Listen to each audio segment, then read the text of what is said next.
Bismillahir Rahmanir Rahim. Assalamu alaikum wa rahmatullahi wa barakatuh. Dear brothers and sisters in Islam, if you're watching this video today, it's no coincidence. Perhaps your heart is searching for answers. Perhaps your home life is going through a period of silence, tension, and emotional exhaustion. Or perhaps you simply want to understand, prevent, and protect your marriage before it falls apart. Whatever your situation, know this: you're in the right place.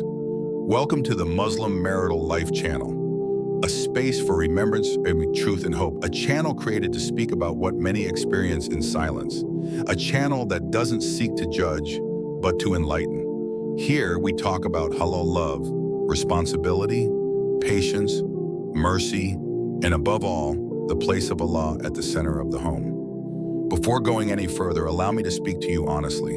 If this content resonates with you, if you feel it can help your relationship or that of a loved one, then subscribe. Like this video and especially share it not to make numbers, but for a greater cause, to preserve Muslim homes, to remind people of our values, to protect our culture and our religion in a world that normalizes rupture, selfishness, and disobedience to Allah. We live in a time when marriage is fragile, when people give up easily, and when freedom is confused with shirking responsibility. Yet the Muslim home has always been a pillar of the Ummah. When homes break down, the community weakens. When couples are torn apart, children grow up with invisible wounds. That is why this reminder is important. Today, we are going to talk about a sensitive, sometimes painful, but profoundly necessary subject: how to rebuild the bond between husband and wife when it is broken, weakened, or threatened. Not with idealized speeches, but with the truth of the Quran, the wisdom of the Prophet, and the reality of our modern lives. Understanding the value of marriage in Islam. In Islam, marriage is never presented as a mere formality or a social step. It is not solely about satisfying needs or responding to family pressure. Marriage is a sign of Allah, a space where faith is lived out daily, a setting in which worship takes on a concrete form. Allah reminds us in the Quran, and among His signs is that He created for you mates from among yourselves so that you may find tranquility in them. And He placed between you affection and mercy. Surah Ar-Rum, verse 21. This verse is fundamental. It defines marriage not by passion, but by three essential pillars: la sakina, the rich, and la rahma. Sakina is that inner peace one feels in the presence of another. It is not the absence of problems, but the feeling of being safe. Mawadda is love expressed, visible, nurtured by gestures, words, and attention. Rahma is the mercy that intervenes when love is tired, when patience is tested. Many couples believe that when love diminishes, it's all over. In reality, Allah subhanahu wa ta'ala has provided mercy precisely for these times. Mercy doesn't appear when everything is going well. It manifests when one falters and the other chooses to support rather than abandon. When the marital bond deteriorates, it is not simply a matter of emotions or compatibility. It is often a sign that the spiritual dimension of marriage has been neglected. Sakina does not disappear overnight.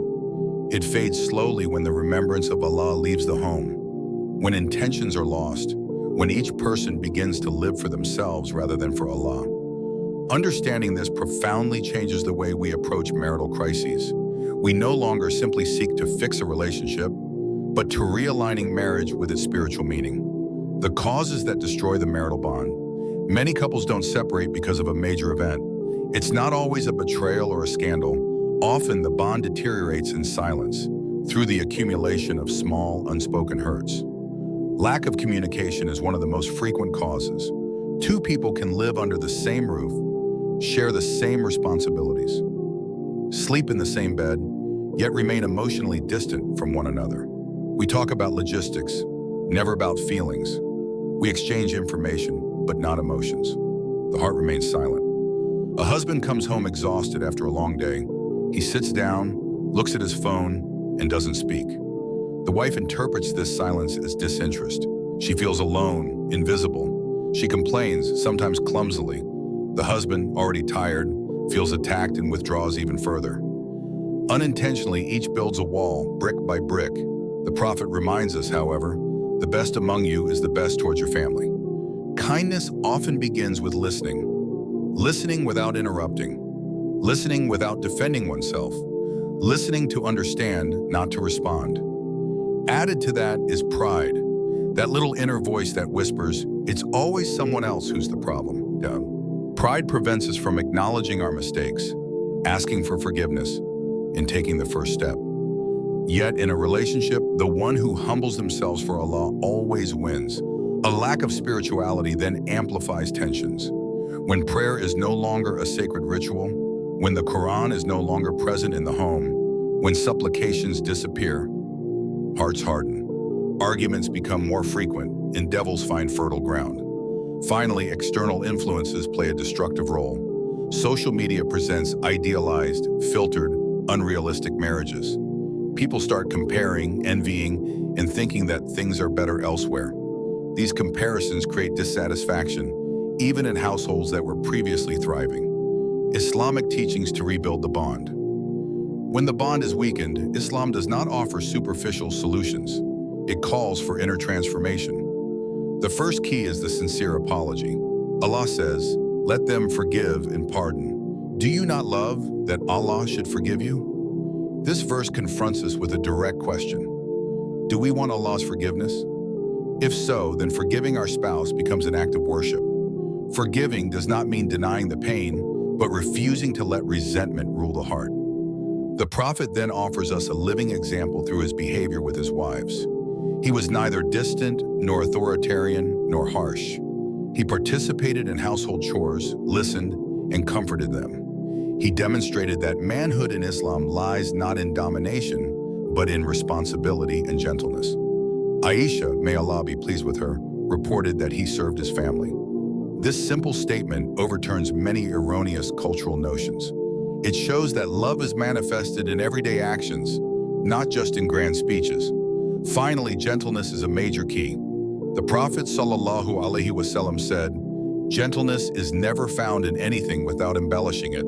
Gentleness in speech, tone, and intention. A kind word can diffuse an argument before it erupts. A kind word can reopen a heart closed for years. Gentleness does not mean weakness. It means self-control and constant awareness of God. Practical tips for rebuilding the bonding. Rebuilding the bond between husband and wife isn't done with abstract words or vague promises. It starts with simple acts, sometimes discreet, but profoundly powerful when done with sincerity and consistency. Islam does not ask the impossible. It invites us to take accessible steps, adapted to the reality of each home. The first and most fundamental of these steps is the common return to Allah, not individually, not each in their own corner, but together. Even when hearts are heavy, even when tensions still linger. Praying together, even just one prayer a day, changes the atmosphere of the home. Standing side by side before Allah reminds us of an essential truth. A spouse is not an enemy, but a companion on the journey to the hereafter. Doing dhikr together, even briefly, soothes hearts. A few moments to say, Subhanallah, thank God, Allahu Akbar. Sometimes simple gestures are enough to calm anger and dispel resentment. Praying together is even more powerful. Asking Allah to mend what human words can no longer heal. Even 5 minutes a day devoted to Allah as a couple can transform a barren home into a vibrant one. The second piece of advice is to learn to speak without hurting. Many couples talk a lot, but hurt each other in the process. Words become weapons, sentences blows. In Islam, speech is a responsibility. An insult never truly disappears. It leaves a mark, even after apologies. Avoiding reminders of the past is essential. Reopening old wounds with every argument prevents any healing. Speaking at the right time is just as important. When anger is at its peak, silence is sometimes an act of worship. The Prophet, peace and blessings be upon him, taught us that whoever controls themselves in anger is strong. Waiting for emotions to subside allows us to speak with wisdom rather than impulsively. The third piece of advice goes to the heart of the relationship, rekindling love through simple gestures. Many people think that love is nurtured by grand events, when in reality, it thrives in the little things. An unexpected message during the day, a genuine smile upon returning home, a thank you spoken with gratitude, a thoughtful gesture, however small but consistent. Love doesn't die suddenly. It fades when it's no longer nurtured. and it's rekindled when we begin to sow again, even tentatively.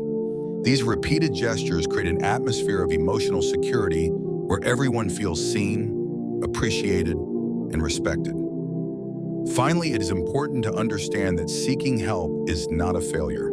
Seeking halal help, in accordance with Islam, this is sometimes a sign of maturity and responsibility. Allah Himself offers a solution when the conflict escalates. If you fear a rift between them, send an arbitrator from his family and an arbitrator from his.